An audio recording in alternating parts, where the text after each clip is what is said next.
Hi, my friends. Hi from my backyard. I'm excited about this conversation, and I am excited about newspaper theater. Although I wish it had a more exciting name. I don't know, something less obvious in its title, but that's not necessarily what we want to focus on here. I left class on Thursday enthusiastic and talking about the work that we had been doing. And I think that if you are talking about the work that you are doing, then in an essence, you are continuing to do the work. And one of the most fun sort of, what do you want to call it? Kind of, it's not a barometer, but like how I can check to see whether it's been effective is when I come home and I have four roommates who have almost no theater background.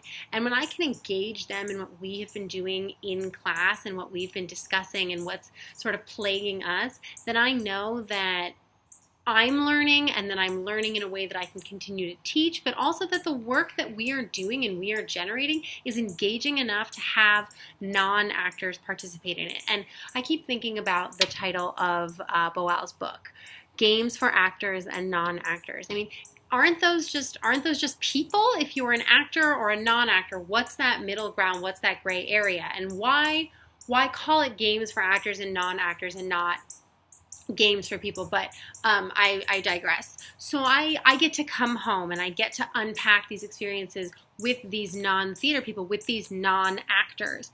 And what happened on Thursday was I came home and I hate to say jazzed about it because we're doing work with such heavy content, but I was excited to be sharing this work and to discuss how uncomfortable Bianca, and I apologize, Bianca, for throwing you under the bus here, but that we did it over and over again and it wasn't something that you became comfortable with and we had to revamp it. And what does that mean? You know, it came up in Vandy's class.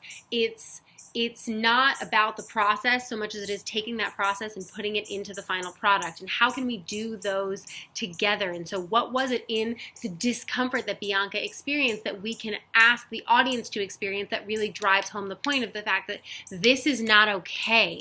And so I'm excited. And I think that one of the most difficult things that we as practitioners face is generating material. And if the world around us is going to generate material, why not use our craft in a way in which we can take what's being given to us and we can make it not just something that's happening, but something that we have something to say about. You know, it's not just I have a problem with this. Who said it?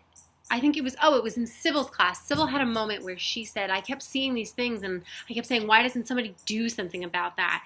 And then she said, I am somebody, I can do something. And I think that's what really struck me with newspaper theater is that we're not being asked to go and create a spectacle, but rather we are being given all of the tools. We have bodies, we have voices, and the news is there. So take it and let's act upon it. And I think what was so exciting was these broken down three-tiered, and I forget, I apologize, Elizabeth, I know it was parallel and I don't remember the other two, but that we can tier them into each other, that they can overlap, and how exciting is that? And so I think that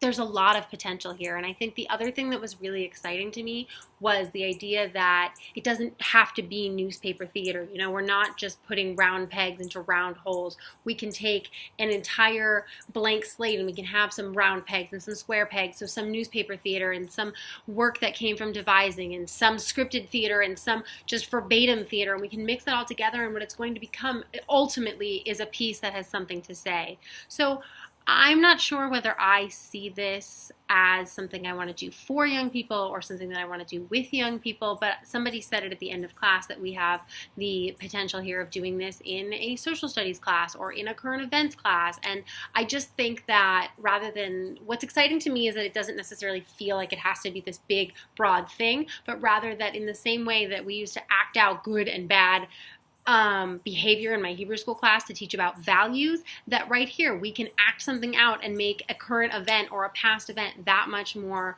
legitimate and give it that much more staying power.